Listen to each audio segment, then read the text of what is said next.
So we are coming today to Psalm 87, and in just a minute we'll read that together, and then we'll start to walk through our handout. This is a short psalm. It's one of the shorter ones, but that will not shorten our time today because this little psalm is full of some very amazing things.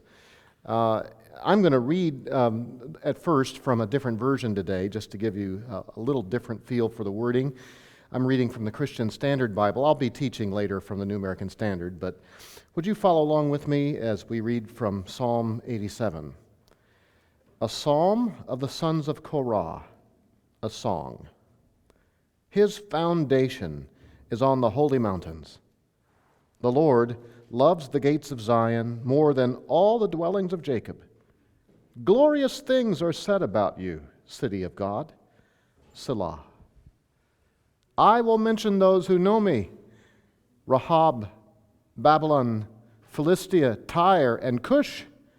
Each one was born there. And it will be said of Zion, this one and that one were born in her. The Most High himself will establish her. When he registers the peoples, the Lord will record, this one was born there.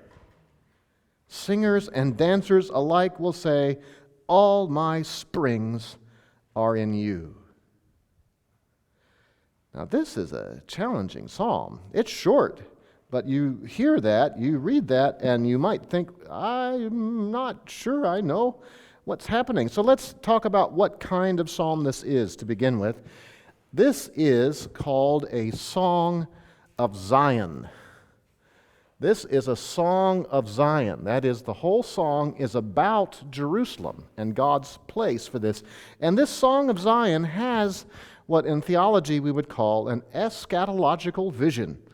Now I think I started off with too many syllables already. Eschatological.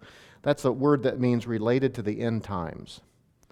Related to the end times. There's a Greek word eschaton that means last or last things. So this is a song of Zion, and yet it sort of zooms us all the way out to the end of time and into eternity. There are some other songs of Zion that celebrate Jerusalem, and I've listed out about a half dozen of them.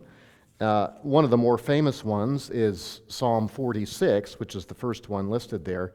Maybe we can just flip back to Psalm 46 briefly and read just a portion of it. God is our refuge and strength, a very present help in trouble. Therefore we will not fear, though the earth should change, though the mountains slip into the heart of the sea, though its waters and roar and foam, though the mountains quake at its swelling pride. Selah. There is a river whose streams make glad the city of God, the holy dwelling places of the Most High. God is in the midst of her. She will not be moved. God will help her when morning dawns. And I think that's a song of Zion. God is dwelling in our midst in Jerusalem, and all will be well. So there's some that talk about the victory the Lord will bring to Zion, and this one, though, back at Psalm 87, is interesting. Now, these are not merely patriotic tunes. They're not just, yay, yay, we love Israel. No, they're a celebration of the truly unique role that Jerusalem has as the center of God's presence in the earth. Now, God doesn't dwell in a place like that anymore, so maybe we don't identify with this so much. But if you think about it, in the days of most of the Old Testament, God was uniquely dwelling in one piece of real estate, and that place was holy among all other places. Psalm 87 not only celebrates the uniqueness of Zion, like all of the other songs of Zion do, but this one anticipates something that none of the others talk about. It anticipates that Zion is going to be the future home of believing Gentiles. And there's a list of some of the nations that are going to have people there who are going to be counted as members of Jerusalem, citizens of Jerusalem. People from around the world. We'll see it particularly when we come to verse 4. And this is a celebration like is not found in any of the other songs of Zion. I mean, it's really dramatic. God is going to say, see that Babylonian? It's like he was born in Jerusalem. See that Philistine? He belongs to Jerusalem. I mean, this is This is quite a vision. Most of the Old Testament not much of the Old Testament has visions like this. I was thinking what this would be kind of like, when you get later in the Bible, you see this big vision of God bringing all the nations to himself and restoring the new creation. In the Old Testament, you see glimpses of it, little splashes of it, but the tide hasn't come in yet. You ever been sitting at the beach maybe, and you've got your towel out, and you're kind of close to the water, and you think you're okay, and all of a sudden this rogue wave comes up and splashes, and you think, something else is coming. And then the tide might be hours away, but there's this little splash that sort of signals to you something bigger to come. And that's kind of what this psalm does. It's a little splash, but it signals a great movement that God has intended in the future. So it's a song of Zion, and it's made mostly of a vision. The second half, anyway, is a vision of the future. As far as the setting and how this was used, we can say that the author is a Korahite. If you look up at the heading above verse 1, it says a psalm of the sons of Korah, a song. So one of the sons of Korah was the great-grandson of Levi. He led an infamous rebellion in Moses' day, but his descendants were spared and went on to serve very faithfully in the temple. And the sons of Korah were active in leading worship from David's time all the way until the fall of Judah in the late 600s. As far as when we could date this psalm, what the background is, it has to come after David establishes Zion as the religious capital. So that's 1003. It can't be written before that. Some scholars think that this psalm comes from the mid-700s. All right, so David is king around 1000. So we're talking maybe 250, 275 years later. It could have been written, this song, under the influence of the prophet Isaiah, because there are some expressions and visions found in Psalm 87 that sound an awful lot like the things that Isaiah had. One example of that is this reference to Rahab. Look at verse 4. I shall mention Rahab. And I shared with you last week that this is a nickname that's used sometimes for Egypt. This is not the woman Rahab. We'll talk about that in a little bit. But why don't you keep your spot here in Psalm 87 and flip forward in your Bible to Isaiah 30. Isaiah 30. And you'll see where Isaiah uses this kind of language.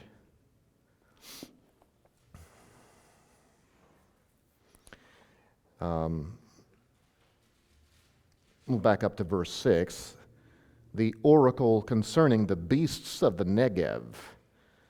Through a land of distress and anguish, from where come lioness and lion, viper and flying serpent, they carry their riches on the backs of young donkeys and their treasures on camels' humps to a people who cannot profit them. So this is describing caravans going through the deserts, but it's all going to end in failure. Verse 7, even Egypt, whose help is vain and empty, therefore I have called her Rahab, who has been exterminated. Rahab is a Hebrew word that means something like proud one. It's not a nice name to be given. Proud one, or some have even rendered it as big mouth. Very braggadocious. Look at one other spot with me, Isaiah 51, verses 9 to 11. Isaiah 51, verse 9. Awake, awake, put on strength, O arm of the Lord. Awake as in the days of old, the generations of long ago. Was it not you who cut Rahab in pieces, who pierced the dragon? Was it not you who dried up the sea, the waters of the great deep, who made the depths of the sea a pathway for the redeemed to cross over? So the ransomed of the Lord will return and come with joyful shouting to Zion. So there you have Egypt, who tried to stop Israel at the Red Sea, is described as this proud dragon that God slew. So twice Isaiah uses that language, and Isaiah is the only other person to use that word to talk about Egypt. So, and then there are other visions, and we won't take time to read them this morning, but the end of number 2, there's a list of about half a dozen verses or passages out of Isaiah, where Isaiah envisions Gentiles coming to Jerusalem in mass. Maybe we can look at one of them. Let's look at Isaiah 2. Isaiah chapter 2.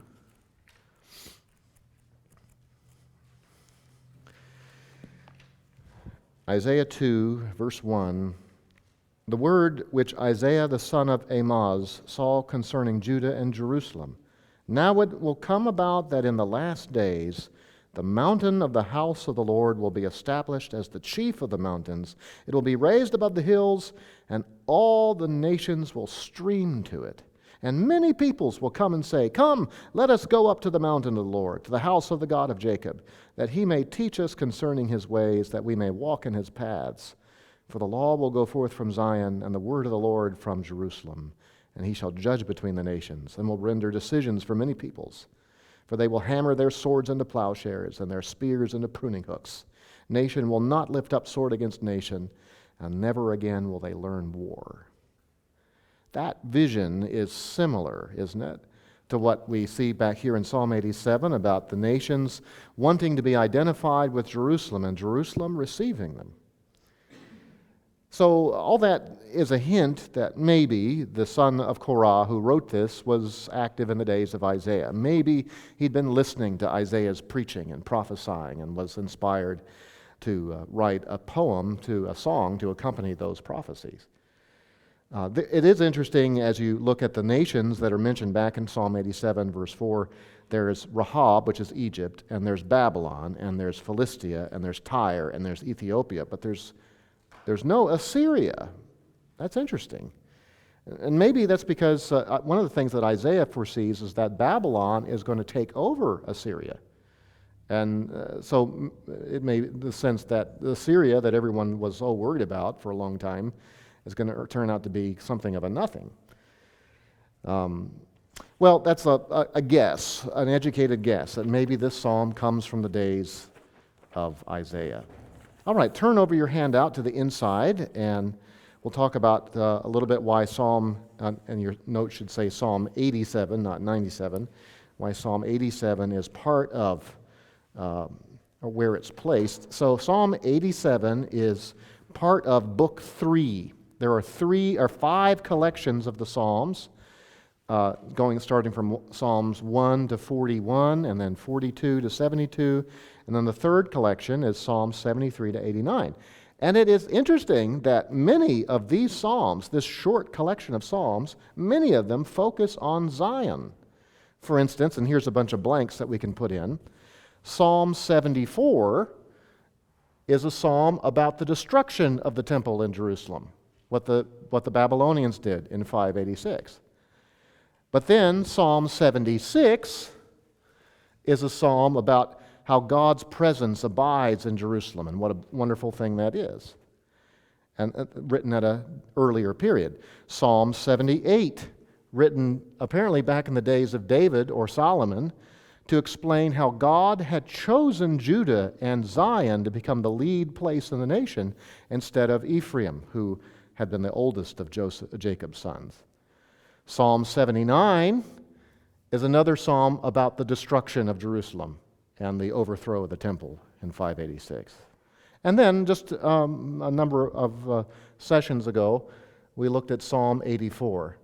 How lovely are your dwelling places, O Lord of hosts. That's a pilgrim psalm about how wonderful it is to go through all the difficulty to get to Jerusalem, to celebrate with the Lord there. So here we've got half a dozen of, the shortest collection of the Psalms are focused on Zion. And one thing that links Psalm 87 with the psalm right in front of it, look back with me at Psalm 86, verse 9. We looked at this last week. David says, All nations whom you have made shall come and worship before you, O Lord, and they shall glorify your name.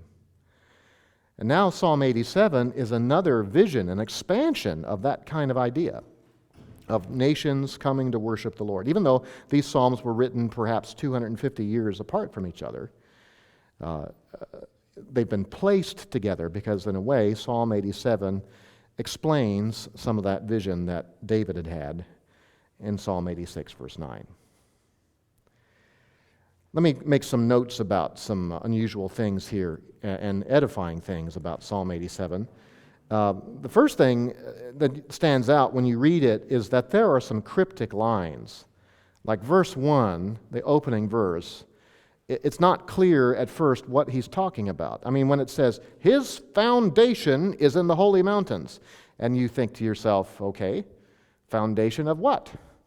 And who is him? Who is this his? I mean, you can, as you keep reading, think, okay, we're talking about Jerusalem. That's what we mean. But it's not clear until you keep reading. It's in a way, it's a curious hook that pulls you into the text and forces you to meditate. And then also the last verse. Then those who sing, as well as those who play the flutes, or some of our versions say, then those who sing and those who dance, shall say, all my springs are in you. New American Standard has added, all my springs of joy. And I think that's getting to the idea. But who are these singers and dancers, and what is it that they're saying? Is this the name of the song? Is it? We're not entirely sure. The brevity of these verses, these phrases, is intentional. And the Bible will do this sometimes. It will speak very concisely in a way that it's where the meaning is not obvious immediately. And that is a hook, if you're an interested person, to draw you into the text, to meditate on it more. We'll say some more things about those short verses when we work through the psalm verse by verse. Another part about Psalm 87 is that it has what's called Zion theology. Zion theology. Psalm 87, like all the songs of Zion, celebrates the unique role that Zion has within the earth as the center of God's presence, especially during the days when Israel had a monarchy. Now, Moses had foretold that God was going to pick a place for his name to dwell. Now, it was not told to Moses where this was going to be, but you see references to things like this in Deuteronomy 12, passages like this. Deuteronomy 12, this is a chapter where he's talking, where God is specifying how they're supposed to run the tabernacle, the sanctuary. While they're in the land, they have this mobile temple, but eventually there's going to come a time when they're supposed to put down roots and not move it anymore. Verse 11 of Deuteronomy 12, then it shall come about that the place in which the Lord your God will choose for his name to dwell, there you shall bring all that I command you, your burnt offerings and your sacrifices, your tithes and the contribution of your hand, and all your choice votive offerings which you shall vow to the Lord. And you shall rejoice before the Lord your God, you and your sons and your daughters, your male and female servants, and the Levite who's within your gates, since he has no portion or inheritance with you. The place which the Lord your God will choose. Now, on one hand, that could simply mean the Lord told them, well, put the tabernacle there for now. Put the sanctuary in this spot for now. But it was understood as time went on that God was going to have one place where it would sit and rest.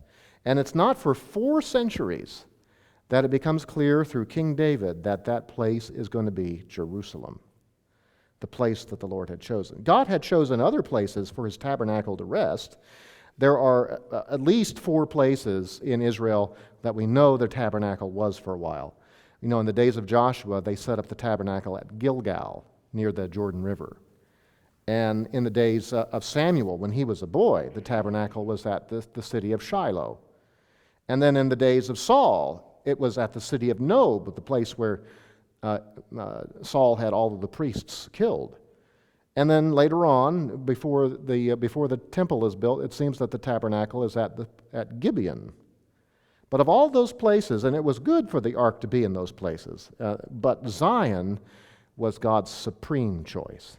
And I think that's what verse 2 here in Psalm 87 is talking about. The Lord loves the gates of Zion more than all the other dwelling places of Jacob. That is, all of the other places in Israel that his dwelling place had been. The place that he loves the most is Zion. So there's Zion theology in this unique place. There's also talk about Rahab, the monster of Egypt. We already looked how this is a nickname for Egypt, listed along with Babylon, Philistia, Tyre, and Ethiopia, or Cush. The third page there, the name Rahab, if you didn't catch this earlier, the name Rahab means proud one. It's a nickname of sorts used for serpentine monsters. Back in Job, the name Rahab is used not about Egypt, but just to talk about great monsters. So Egypt is sort of described in this unflattering way. This, by the way, this name is different than the woman in Jericho. So her name, the letters are even different in Hebrew. In English, it looks identical. But that's because in English we don't have enough letters to do this. Her name would be pronounced Rahab. Rahab. But the monster is Rahab. So there's long sounds, and there's a in the middle of the woman's name.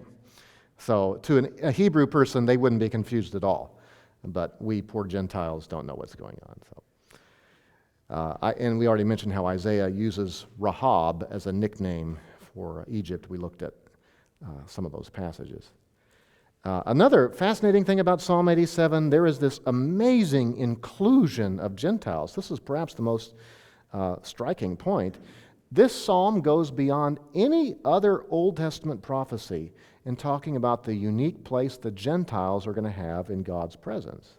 Gentile believers are envisioned as not only being welcome to come to Jerusalem, but actually counted as being Jerusalemites, being regarded as full-born citizens of Jerusalem. It's shocking. There's no other vision like that. And along with that, Zion is described as a mother in Psalm 87. Now, the word mother is not used in our versions, although in some ancient texts they actually slip the word mother in there. So like in verse 5, but of Zion it shall be said, this one and that one were born in her. Like the city has birthed these women. All sorts of people being born out of Zion, and not just Hebrews, Babylonians, Egyptians, Philistines, people from Tyre, people from Ethiopia, born in Jerusalem. Amazing. Paul seems to be using this imagery when he writes to the Galatians about how, and the Galatians were mostly Gentile Christians, some of whom were getting sucked into things by the Judaizers. And Paul argues, look, you don't need to be a part of the earthly Jerusalem to be rightly related to God. You need to be part of the heavenly Jerusalem. Let's turn to Galatians 4 briefly, and you'll see what I'm talking about. Galatians chapter 4. The churches of Galatia were in Asia Minor. They're almost entirely Gentile churches, but Judaizers had come there and had gotten them all turned around and actually walking away from the gospel. And so Paul writes this letter to sort of jolt them back to what's really what. And in Galatians 4, let's look at, he's here using an allegory about the different persons in the Old Testament. And he says, but the Jerusalem, Galatians 4:26, but the Jerusalem above is free. She is our mother.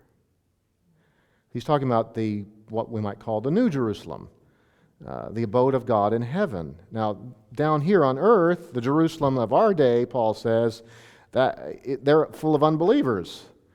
But the Jerusalem of God's presence, the New Jerusalem, is free of all of that. She is our mother. Paul is a Hebrew, but he's writing to non-Jews, and they are included in the us that he speaks about. And this idea of of God welcoming in many different peoples is connected, at the next point in your notes, to the Abrahamic blessing. Remember what Abraham was told by God in Genesis 12, I'm going to do this for you and that for you, and the promise ends in Genesis 12, verse 3, and through you all the nations of the earth shall be blessed.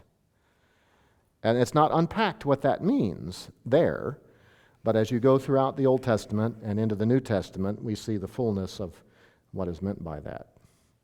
So how is all of this going to be fulfilled? How is this future vision, the vision of the nations joining with Israel, how is that going to come about? And I would say that this is a staged fulfillment, meaning there are stages of fulfillment. Think of this prophecy of Psalm 87 as a pot, an empty pot.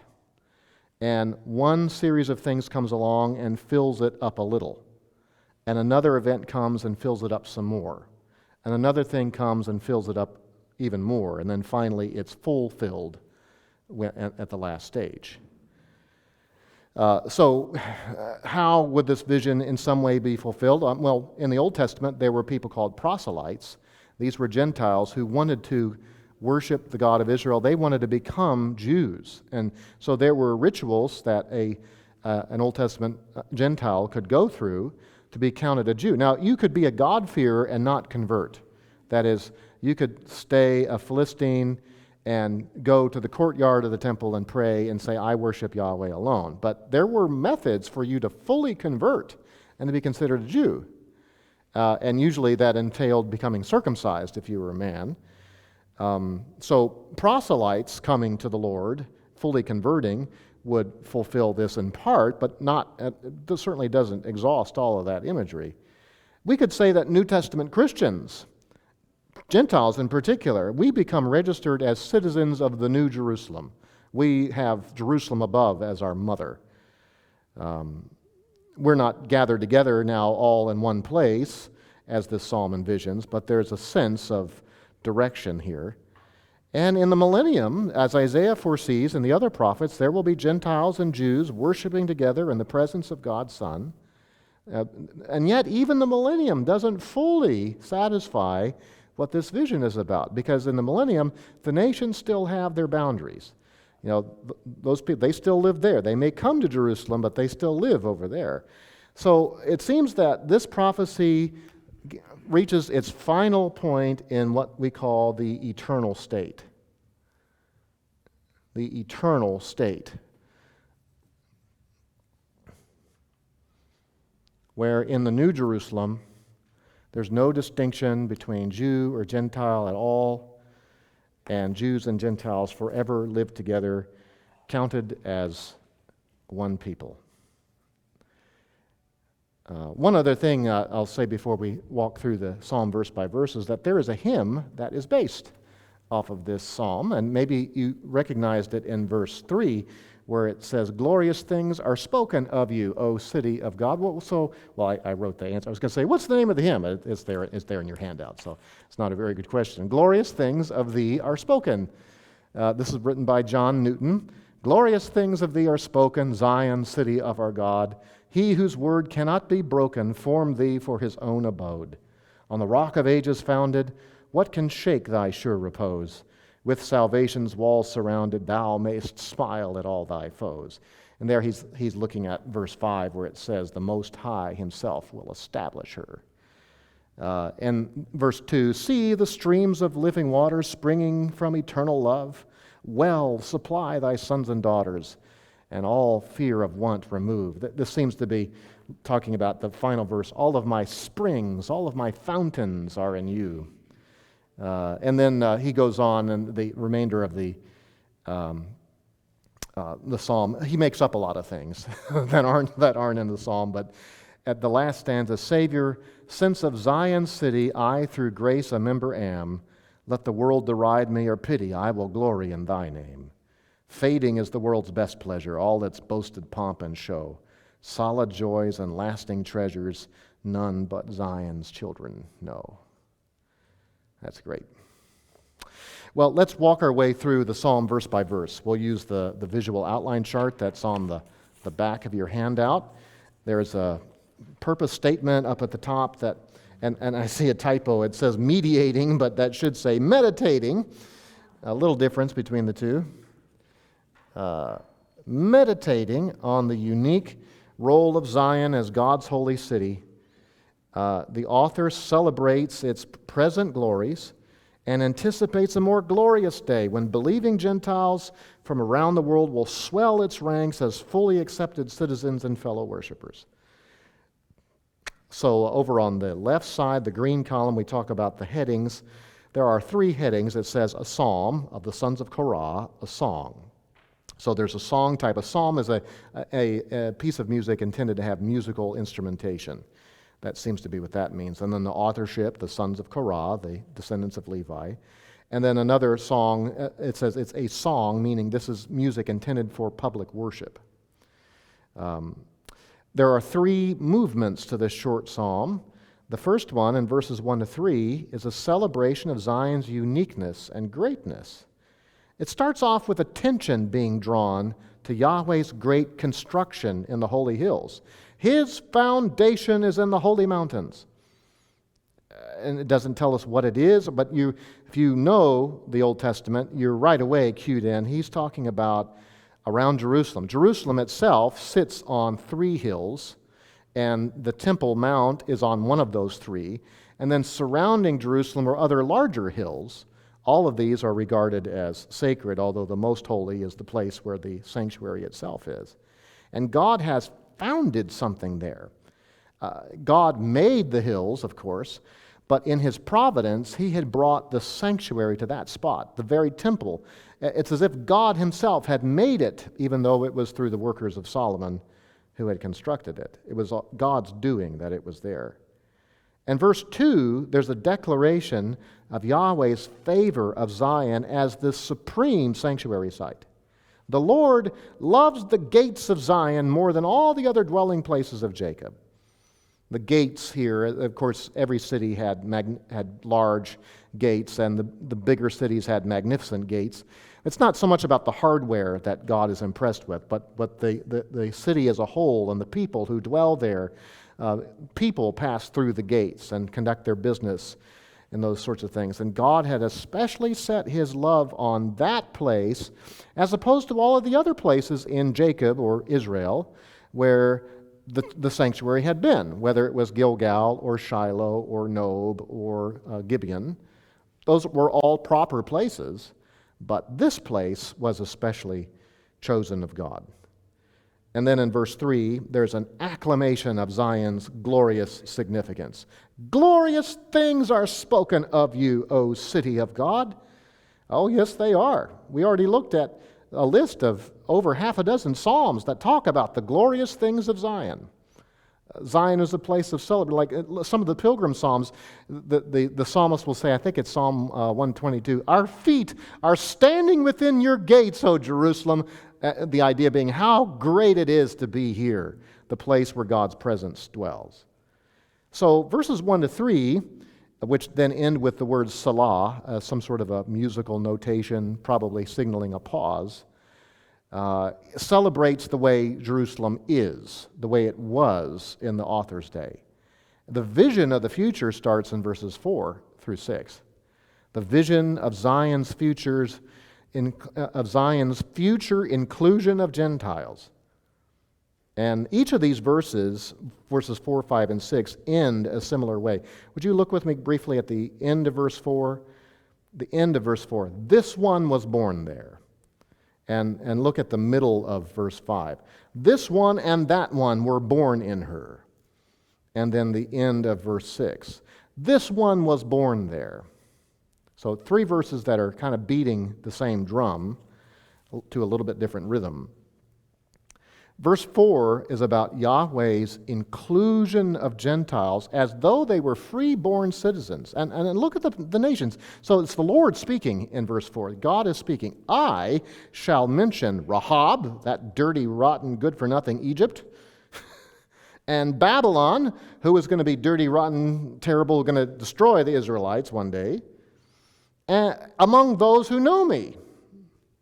There's coming a point where I will be a record that says, these kinds of people are my followers. Behold, he says, Philistia and Tyre. The Philistines who for centuries were a burr in the side of Israel, and more than a burr. And Tyre up in the north, which never really waged war against Israel, but was not always friendly to them. And then Ethiopia, this is the land of Cush, south of Egypt, which sometimes actually ran Egypt, far-flung places. That there will be people from these places who will be reckoned as citizens of Jerusalem. So when it says at the end of verse 4, this person from Babylon, this person from Egypt was born there. There means Jerusalem. And verse 5 echoes this. Yahweh's actually going to strengthen Jerusalem by doing this. This is not going to weaken Jerusalem. It's going to make it better. Yahweh's strengthening of Zion through his inclusion of Gentile followers. Verse 5, but of Zion, or could be, and of Zion, it shall be said, this one and that one were born in her, and the Most High himself will establish her. Jerusalem is not in jeopardy by this influx of immigrants. It's like, oh, they're going to take away our way of life. And, they come here with their own language and their own way. There's no anti-immigration bias going on here at all. God is going to build up Jerusalem by bringing in God-fearing, believing Gentiles from all around the world. This is not the end of Jerusalem as they know it at all. No, it's going to be far better. And then verse 6, Yahweh's going to inscribe. He'll inscribe the Gentiles into the roll of Zion. The Lord will count when he registers the peoples. This one was born there. So in ancient citizen rolls, they kept a record of people who lived there. There was often a notation about those who were born in a certain place. If you were born in Rome, you had special privileges. Didn't matter where in the empire you went. It was written down somewhere. You were of Rome. And other cities like Philippi, if you were born in Philippi, they treated you as if you were born in Rome. You had Roman citizenship. And so in a similar way, the Gentiles who believe in the final record, it will say that they were fully a part of Jerusalem, as if they had been born there themselves. Some have thought that the record here of the peoples, that this is alluding to something like the book of life, where names are written forever. And then verse 6 ends with Selah, another pause, probably for a musical interlude. And then the final movement is verse 7, which seems to be a liturgical celebration of joyful worshipers. That is, it's depicting some sort of ceremony that's taking place. And we can't tell, is this a vision of a future celebration, or is this musical cues after we've thought about Jerusalem and what God's going to do for Jerusalem? This just brings so much joy. There are, at the beginning of the verse, singers and performers who are coordinated in joyful celebration. Verse 7 begins, then those who sing, as well as those who play the flutes. Now, some of your versions will say those who sing and those who dance. And the difficulty is the Hebrew word can mean to dance, perform physically, or to perform musically. And that's why there's a little version. But the idea is there's singers and there are performers and they're working together. And what they say is there's a song, a part of a song that's recited at the end of verse 7.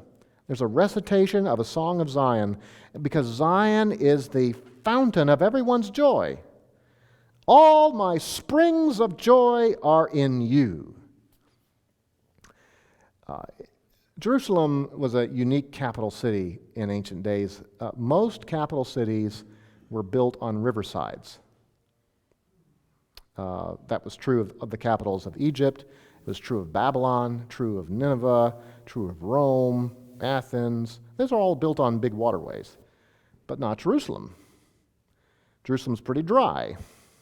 And there was one big spring that gushes, and I think it's something like 186,000 gallons of water every few hours. The Gihon Spring. In fact, Zion, that name, means fortress, and that's how the city began. It was a fortress built over that spring. One spring, though. This psalm is celebrating not the Gihon, but the bubbling up of joy that comes from God's presence. Because with God's presence there, it's as if there's a river. That's what Psalm 46 is about. And we even have a hymn that's based on, like a river glorious is God's perfect peace. It kind of derives from that imagery. All of my springs, all of my fountains, these joyful, bubbling experiences come from you. There are a lot of things in life that bring joy, little joys, from having a nice home to enjoying a good meal to enjoying time with your family. But our greatest joys always need to be the highest joys of the Lord, because He's the one who endures forever. And we have an everlasting home in Him. And so we need to orient our loves and our affections around the things of God. That's the thing that will endure. Our citizenship might be in the United States or California or name it, but ultimately it is in the kingdom of heaven.